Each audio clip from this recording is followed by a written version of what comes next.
সম্মানিত প্রিয় দর্শক, শিক্ষা জাতির মেরুদণ্ড এবং একটা শিক্ষা গুরুর প্রতি ছাত্রদের যে শ্রদ্ধাবোধ সেটা বর্তমান জামানায় কিন্তু এখন আর লক্ষ্য করা যায় না।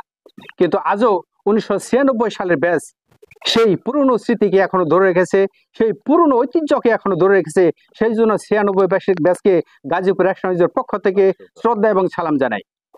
তো আমরা এখন এই শ্রদ্ধেয় স্যার শিক্ষাগুরু বোয়ালি এন উচ্চ বিদ্যালয় ভারপ্রাপ্ত প্রধান শিক্ষক মোহাম্মদ হেলাল উদ্দিন স্যার, এই হেলাল উদ্দিন স্যার বিদায়ী উপলক্ষে যে বিদায়ী সংবর্ধনায়, সেই বিদায়ী সংবর্ধনায় তার প্রিয় যে ছাত্র আছে, আমরা এখন জানতে চাইবো সেই প্রিয় ছাত্রদের অনুভূতি, যে স্যারের প্রতি তাদের কি অনুভূতি, আমরা তাদের কাছ থেকে শুনবো।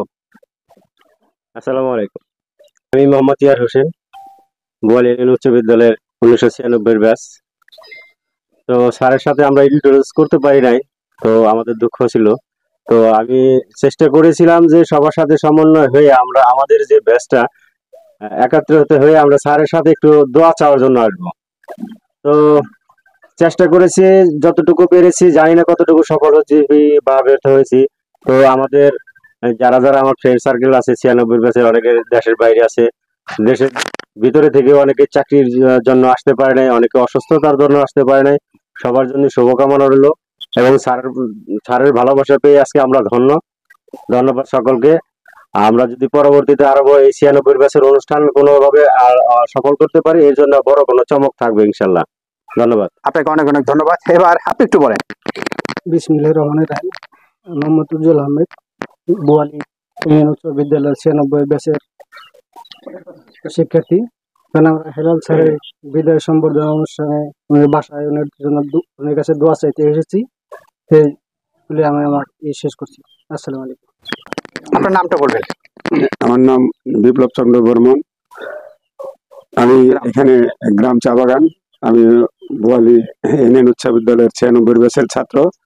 আসলে আজকে এখানে আমরা আসছি, স্যারকে তো বিদায় দিচ্ছে বোয়ালি স্কুল থেকে, আসলে এখানে আমরা উপস্থিত হতে পারি নাই। আজকে আমরা এখানে আসছি স্যারকে আমরা এখানে একটা সম্বর্ধনা দিতে। যাই হোক, আমরা 96 ব্যাচের ছাত্র, স্যারের যে শিক্ষা না পেলে আমরা হয়তো এসএসসি পাস করতাম না।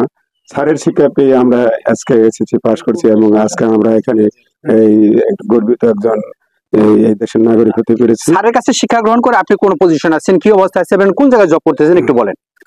আমি আসলে এমনি কোনো সরকারি ভাবে কোনো জব করি না, তবে এই আমি ব্যবসার সাথে জড়িত, আমি এই মৎস্য চাষের সাথে জড়িত।